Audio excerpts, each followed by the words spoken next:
Yes, people, what's going on? Welcome back to the channel. Hope you guys are all doing well. So we're getting breaking news right now from the likes of David Ornstein relating to Manchester United's search for a new CEO, and he's being named as Omar Barada, who is coming over the road from Manchester City. Yes, he's their chief football operations officer.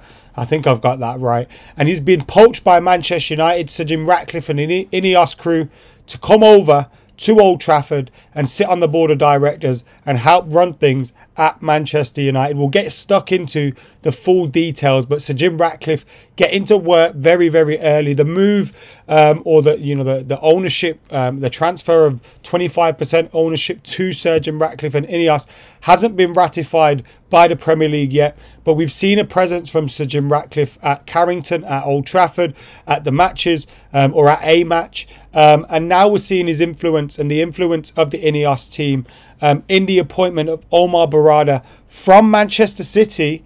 Is coming to Manchester United to be our CEO, and we'll get stuck into that article. Before we do, let me know your thoughts on this in the comments below. Make sure you're liking, commenting, sharing, and of course do me a favor and hit that subscribe button. Get stuck in on the channel. We're going to be having loads of content coming up for you, and we've got some helping hands coming in, and we're getting started on Monday with that, so expect daily content on this channel coming up very, very soon. But let's get stuck into this. We see Manchester United are set to appoint Omar Barada from rivals Man City as their new CEO. As I said, this comes from David Ornstein in The Athletic. Fabrizio Romano is also reporting on it, as are others as well.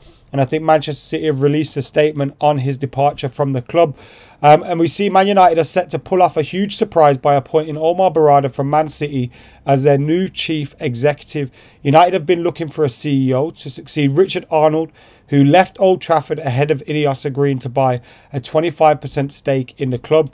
The search has led them to move for Barada, one of the key men behind the recent on and off field success enjoyed by local rival City.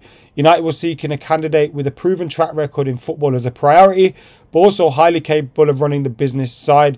Barada has excelled in those areas at City, and the latter while working for Barcelona beforehand. He will take executive leadership of both areas, plus sit on the club board of directors and report to United's fresh ownership setup. Barada was identified and pursued by Ineos, but with endorsement from the Glazers in what has ultimately materialised as a joint decision. It underlines the influence of Sir Jim Ratcliffe's firm, which is awaiting the Premier League approval for its investment to be officially confirmed, as we mentioned earlier. United securing such a well-regarded operator, David Ornstein goes on to say, in a quick and discreet manner, will be viewed by many as a significant coup amid a period of major change at the 20 times England Championship. And as I said, City have released a statement as well to The Athletic confirming that news, that he has left the club and he will move on, as they quote, for a new challenge, and leaves with their best wishes. As I said, he was the current chief football operations officer at City Football Group, which ultimately owns City and a host of other clubs across the globe. He works closely, the article goes on to say, with City director Ziki Begiristain on areas including transfers and contracts, and was highly involved in the high-profile signing of striker Erling Haaland in the summer of 2022. Barada has also worked as commercial director for City Football Marketing before being promoted to chief operating officer at City in 2016. He joined City from Barcelona in 2011, having worked at the Catalan club for nearly 8 years as senior media business development manager and head of sponsorship. So he clearly has a wealth of experience. And we're seeing a load of changes at the moment. You've obviously got Sir Jim Ratcliffe, David Brailsford. You've got the new, who was United's interim CEO, Patrick Stewart. Is a lawyer, one of the most senior lawyers at the club. I imagine he'll still be sticking around as their chief, this article says, as their chief legal officer and general counsel, responsible for overseeing the club's legal and regulatory affairs and managing relationships with key stakeholders such as the Premier League. So yes, that confirms he'll be sticking around. I didn't realise there was another paragraph there on that one. But yeah, he'll be sticking around. He's obviously been replaced. You got Sejin Ratcliffe there. You got David Brailsford. You now got this fella, Omar Barada, coming in from Manchester City. So you're seeing a whole load of changes. Now, it may be a while until you see those changes. You may not see some of that impact until the next couple of transfer windows. But you'd hope, you know, with these kind of movements in behind the scenes as well, Manchester United are going to be looking a lot more seriously at becoming a successful football club, not only on the pitch, not only off the pitch, but on the pitch as well, which is the most important thing for Manchester United fans. And that's been something that Sir Jim Ratcliffe has reiterated to Manchester United staff in meetings, to the press as well, that he wants to make Manchester United a successful football club first and foremost. The rest will follow. Manchester United, the club they are, with the amount of fans that we have, that the club has, amount of, you know, when you look at the size of the club itself, if we're successful as a football club, that's where the commercial success will come from. That's where a lot of it came from under Sir Alex Ferguson as well, from being a successful unit. Nowadays, you're seeing a whole host of kids that are wearing Man City shirts and all these kind of things. You never used to see that back in the day. So Manchester United will be losing that kind of, you know, market almost as well, if you want to call it that.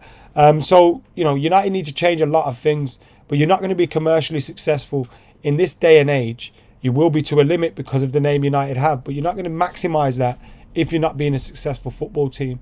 And United need to change that first and foremost, and that's where it's looking like coming from with Ineos and all those kind of people. But again, we've had many promises in the past that haven't come to fruition, and you have to see action taking place. It's good to see these actions taking place, and hopefully impacts results not only you know, on the football pitch and in terms of bringing trophies home for Manchester United in the medium to long term, and of course the short term, although this season's kind of in the gutter at the moment.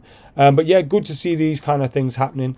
Wonder what that means for City, the fact that he's left Manchester City. Does that have anything to do with the 115 charges and potential punishment further down the line, or is he just coming to Manchester United for the challenge there? And obviously the you know, being at Manchester United will appeal a lot more than being at Manchester City, because of the fact Manchester United have that name.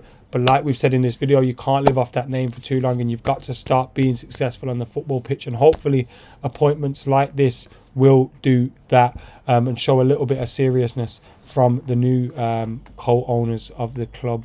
Let us know your thoughts in the comments below on this. As I said, we're going to be getting cracking with loads of new content coming up as well. From Monday, I've got a few helping hands on the channel as well, so we'll be seeing a lot more regular content from me, so keep it locked to the channel. I'm live on the club tomorrow, and I'm with the lads on Paddock on Monday as well, so keep it locked for all of that stuff. I'll see you then.